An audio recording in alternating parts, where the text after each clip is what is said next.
Morning YouTubers, welcome to part 2 of the Wi-Fi extender booster for my motorhome. Now firstly I'm going to just talk briefly. I've done some research and to do with how it works and one thing or another. Now how I understand it, I might be totally wrong, but reading the information is it doesn't actually boost the original Wi-Fi signal.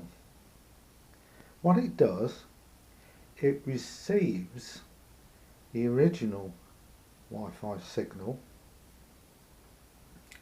It then creates a new Wi-Fi signal with a new name, password and things like that, and gives you a new network completely. But it transfers the data both directions from the original network Wi-Fi signal onto the new one, which means you're still getting the same data but on different frequencies to what it was originally. Now then, passwords, and this is how I understand it. The unit itself has a password which is default to admin, and they advise you to change that password to something you know yourself. The original password of the incoming original weak signal is whatever your router or whatever the campsite uses, but because it's creating a new Wi-Fi network on a different frequency, it can be given a new name. It can be the original name with extension on the end of the name, or you can change that to a completely different name like repeater or booster. You can also create a new password for the new network you've created, the boosted or extended additional network that this unit is giving out. This is how I understand it. Now, some people have said the concern is it uses the same password for the original network coming from like the campsite and the one from the new network.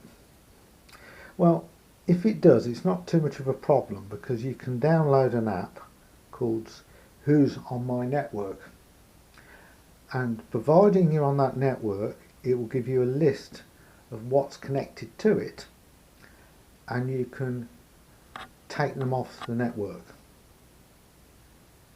And it's an app called Who's on My Network, and you can download it for your phone for free.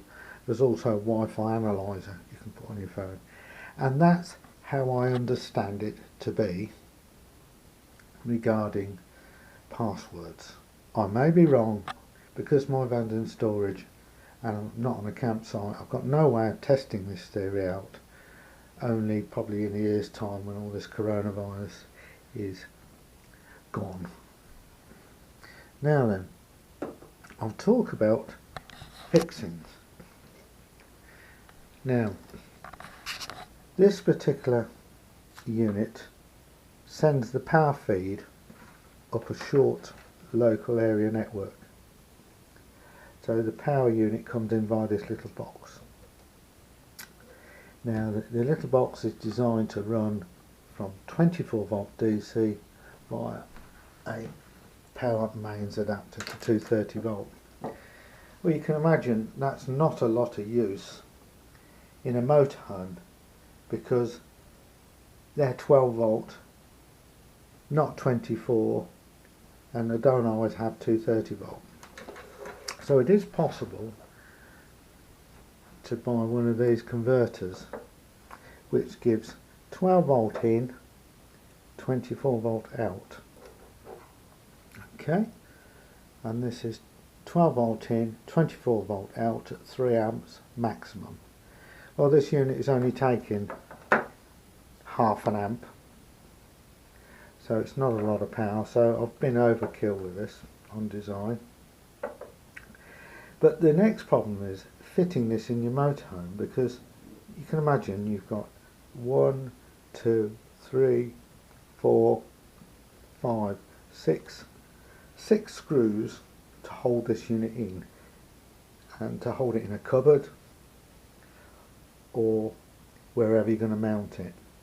Now, I come up with a very simple solution to this, and I'll just show you.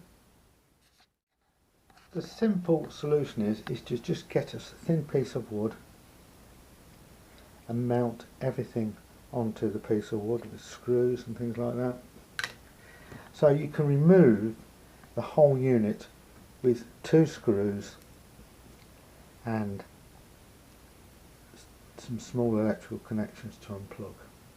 Very simple thing to do, very thin ply, just a bit of varnish. So the whole thing for this unit will be mounted on one piece of wood with 2 screws, and it can go into a cupboard.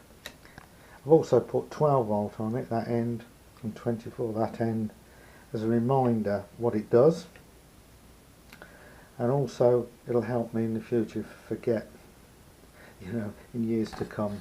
My memory's not that good, what it does. Apologise for the reflection of the light and things like here, but this is it basically. It's not quite finished yet, but it gives you an indication. So 2 fixing screws, one there which will fit into the motorhome, 12 volt in there. These are not used unless I want to plug it in the mains, like that, on its mains adapter.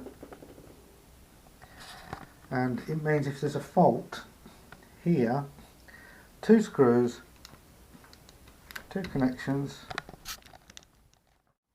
connection there, and I can unplug the whole assembly from the motorhome. Yes, it has a 10 amp fuse in here at the moment, but that's too high rating. It needs to be a 3 amp. Plus or minus there. Wi-Fi. Yeah, that's it. 2 screw fixings straight into the motorhome. So that's it for part 2. Not a lot to say really. I'm going to do some other bits in this here.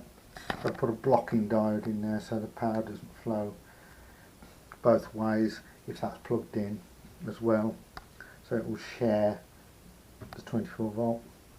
I can also use this to take 24 volt out if I wanted to.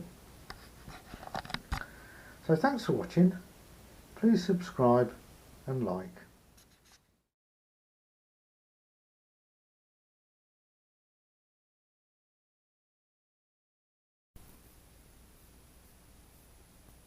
Home is where you park it. Please subscribe and like.